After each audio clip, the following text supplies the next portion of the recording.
అందరికీ జై శ్రీరామ్.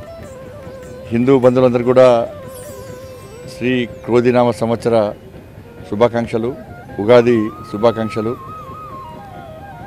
తప్పకుండా ప్రతి ఒక్కరు కూడా ఈ నూతన సంవత్సరంలో ఒక ప్రశాంతమైన వాతావరణంలో మీ నిత్య జీవితం కొనసాగాలని చెప్పి, మీ కష్టాలన్నీ తొలగిపోవాలని చెప్పి, ఏవైతే ఆశయాలు ఆకాంక్షలు ఉన్నాయో తప్పకుండా అవి నెరవేరాలని చెప్పి, ప్రతి ఒక్కరు కూడా సమాజ క్షేమం కోసం, దేశ క్షేమం కోసం